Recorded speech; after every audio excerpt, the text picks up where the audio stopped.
ભૂલી સાહેબા જેને નામે વિહર્યા.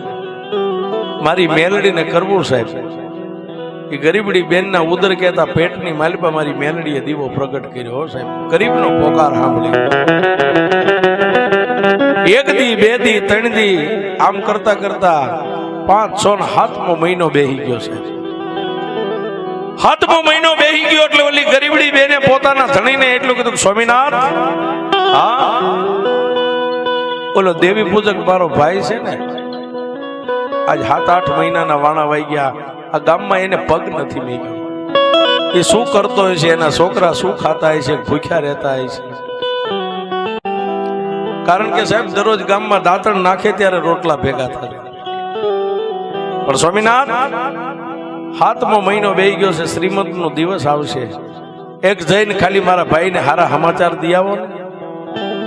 સાહેબ એ ગરીબ તળપદો કોળી પગરખા પહેર્યા ન પહેર્યા મીંડો હાલવા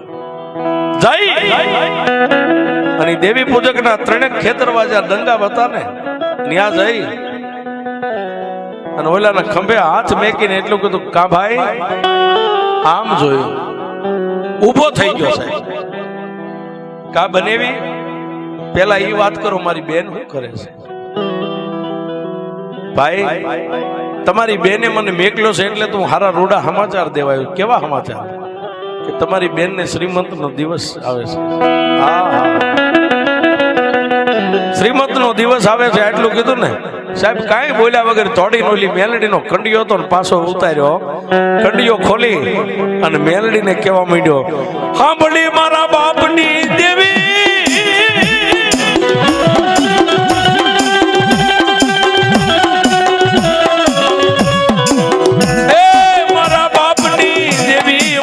ગરીબનો પોકાર મારી મેલડી તે સાંભળ્યો.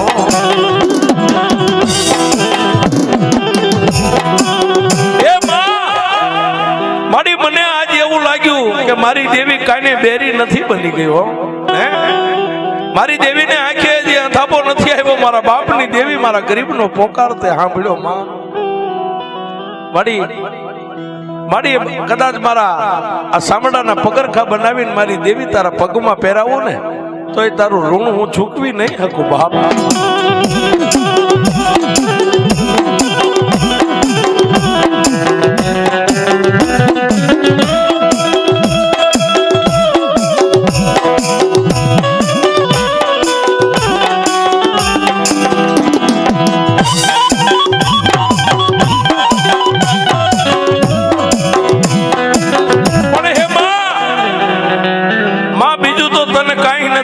પણ એક મરતા જીવતા માંગુ છું.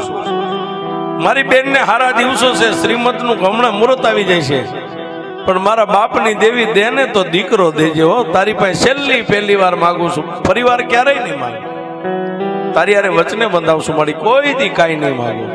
મારા ઘરમાં ખાવા લોટ નહીં હોય ને તો ખાવાનું પીવાનું તારી પાસે મેલડી ધન દોલત નહીં માંગુ, પણ માગુ મારી મેલડી તે જો મારો પોકાર સાંભળીને મારી બેનને હારા દિવસો દીધા હોય ને તો દેને, તો મારી બેનને બુઢાપણમાં લાકડીનો ટેકો થાય ને એવો મારું ભાણેજડો.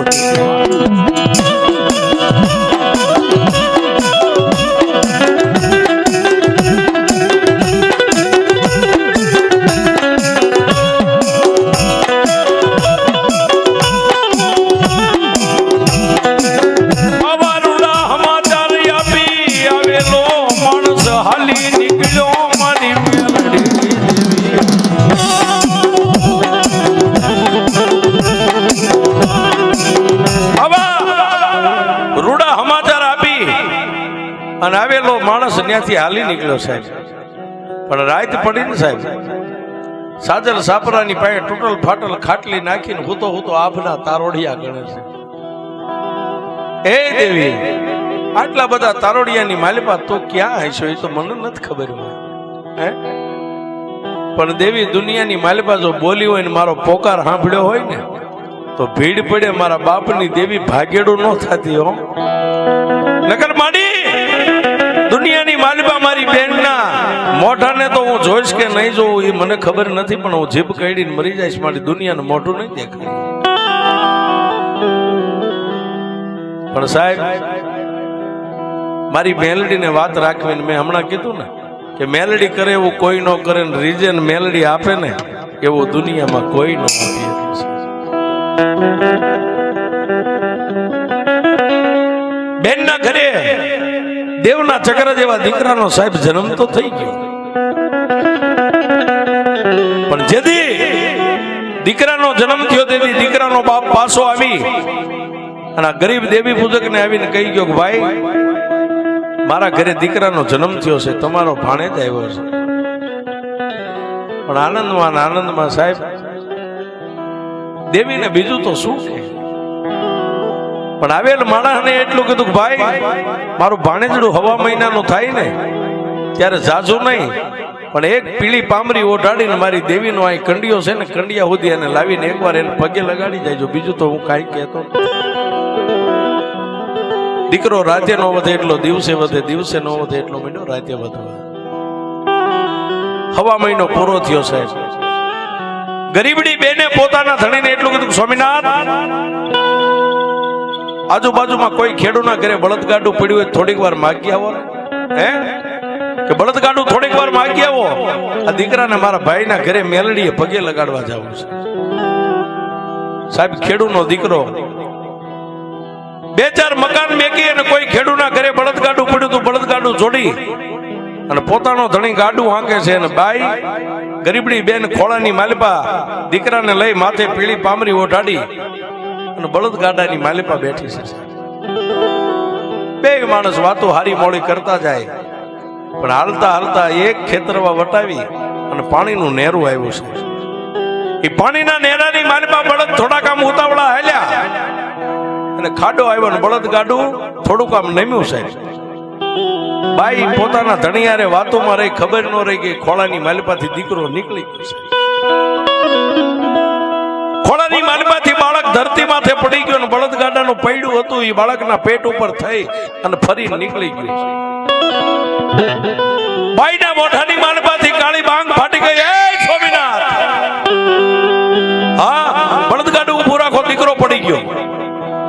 બળદને ઉભા રાખીને બે માણા હેઠે ઉતરી અને મરી ગયેલા બાળકના મોઢાની માલિપાથી આમ લોહીના કોગળા નીકળે છે. બાળકને આમ તેડી લીધું પણ પ્રાણ પંખીડું ખોળિયાની માલિપાથી ઉડી ગયેલું સાહેબ. એ પાણીના નેરાની માલિપા બે માણસ બાળકને ખોળામાં લઈ અને રોઈ રોઈને ગાંડા તૂર થઈ ગયા.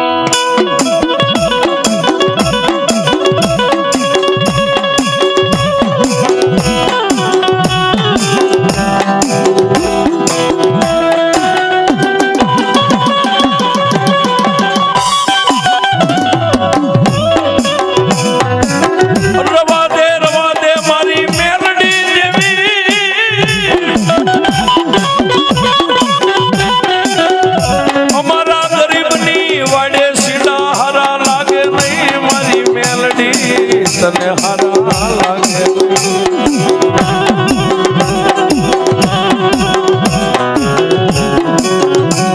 બે માણસ બાળકને ખોળાની માલમાં લઈ અને રોઈ રોઈને ગાંડા તૂર થઈ ગયા. પણ એ સમયે કોઈ વટે માર્ગુ ત્યાંથી નીકળ્યો સાહેબ. બે માણસ રોતા એને સાના રાખીને એટલું કીધું કેમ ભાઈ રોવો છો? બાઈના ખોળાની માલપા મરી ગયેલું બાળક હતું. વટે માર્ગુ દેખાડીને એટલું કીધું ભાઈ ઝાઝા વર્ષે અમારા ઘરે એક નાનો બાળક આ દીકરો થયો તો ગાડામાંથી પડી ગયો ને એની માથેથી બળદ ગાડાનું પૈડું ફરી ગયું, દીકરો મરી ગયો છે. પણ ભાઈ તમે ક્યાં જાવ છો? હું હામા ગામ જાઉં છું.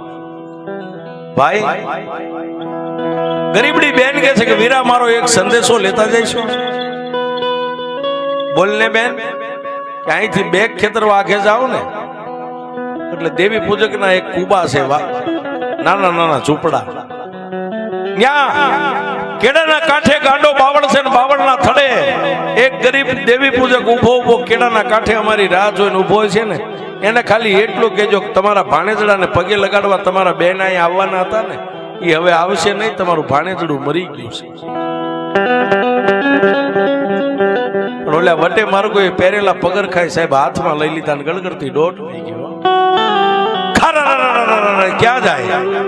ઓલા દેવી પૂજકના જ્યાં ઝૂંપડા હતા ને ગાંડા બાવળના ટેકે ઉભો ઉભો માખુની માથે નેજવા કરીને કેડાના કાંઠે રાહ જોવે છે. જઈ અને એટલું કીધું કે એ ભાઈ તમારું નામ કે? મારું નામ દીતમલ. આમ કોની રાહ જોવો છો કે ભાઈ કોઈ બળદગાડું હાલ્યું આવે છે કે હાલ્યું આવતું પણ ઊભું રહી ગયું છે ક્યાં વચ્ચે પાણીનું